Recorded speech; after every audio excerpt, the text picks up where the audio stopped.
Obviously, we didn't start fast enough. I think there was some positives when I saw him come back out at halftime. We got to start better at the start of the game. I thought Baker responded very well in the second half. Came out and did a lot of really good things in the second half offensively. Defensively, we got to make them punt more. Thought they played really good in the red zone.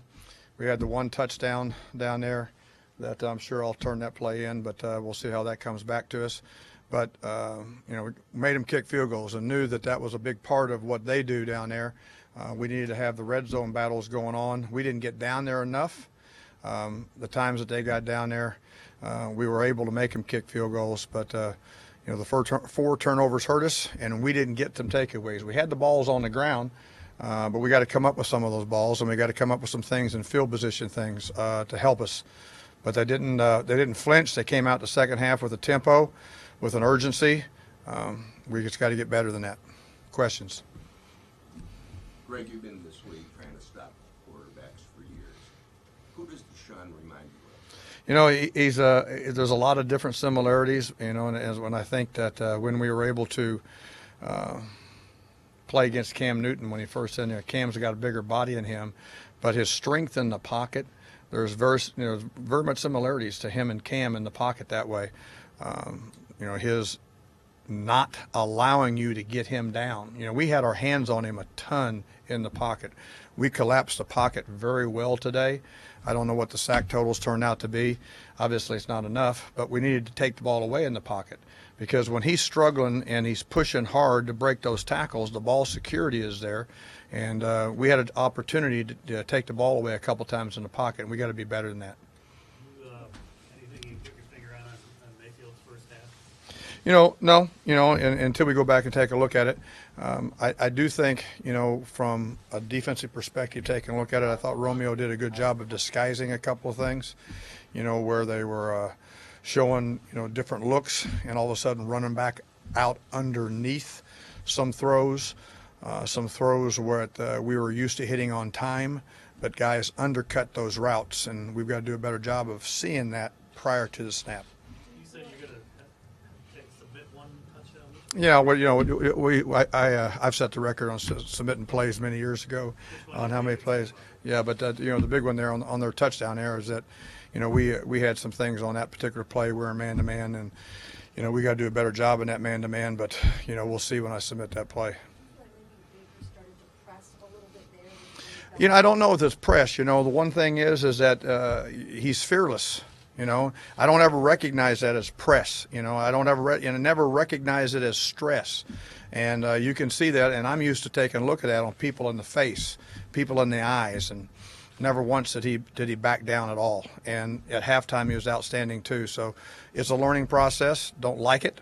He doesn't like it. Okay, but he came back out in the second half and was much more effective, and we got to do a better job around him.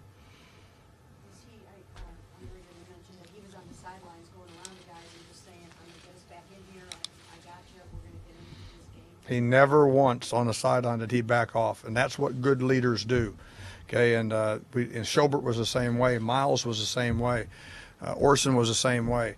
The spirit on the sideline never diminished, and we got to execute better, and it's about execution in a few untimely plays. We've got to do a better job of that. Greg, where did she come from, Baker? I would just say from the pro game, understanding the multiplicity of coverage in the pro game. You don't see as many variations in college and coverage as what you see at this level. And again, give Romeo, give him credit now. I have a lot of respect for him, and he and I have been doing this for a long time, and he did some really good things today.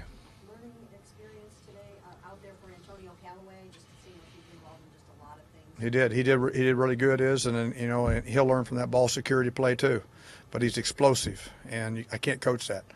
But he did some really good things to give him some opportunities for us to make plays, and he read the thing right. He and Baker were on the same page on a few of those shots. We just got to protect the ball. Clowney wasn't much of a factor. Did you guys gain points? Yeah, we did, and we were worried about him, and would have loved to have had an opportunity to coach him many years ago when he came out there too. I was real high on him.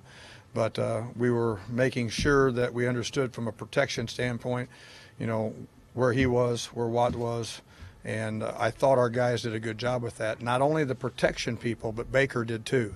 Baker made some checks, and he also made some movement to where he allowed himself to escape a couple of times, and he was aware of those situations. Greg, you didn't take part in it, but last week there was some off The what? field. You didn't take part in it, but last week there was some discussion about away from the field issues with you, Jackson, and that.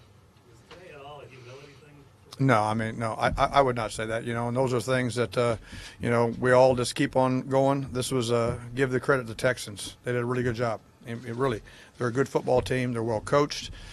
Bill O'Brien's a good football coach. Romeo, all those guys. Brad Seeley, I know a lot of those guys on the sideline, over there, and gone against them a bunch. So give the Texans credit. They did well. Is it your standard operating procedure to defer all the time? No, it's not. But as a defensive guy, I kind of lean that way. But no, it's not. And but in a sterile environment like this, we look into that, and we'll take a look at the weather conditions. We'll take a look at wind. We'll do all those type of things week in and week out. Did Baker preempt playing in Texas, or is he just even all the time? No, I mean, I didn't see anything differently. He made a couple of mistakes, and they're not that drastic of ones. They were just very, very fine, small things that I promise you he'll learn from. That's what kind of a competitor he is. You guys were in a situation where you kind of needed to, to win out and pretty much win every game, and have been talking about that with your players. Does this kind of take the wind out of those? No, it doesn't, because one of the things we do is that just listening to him in the locker room right there is competing every day, and that's what a pro does. Do your job, compete every day, don't ever back down, don't ever flinch, and that's exactly how we'll always be. Good. Greg, do you have any update on Ogunjobi? Right now is they're checking him out here. Had a little bicep injury, so I'm anxious to see how they're going to do that in the next couple of days as we take a look at that. Yep.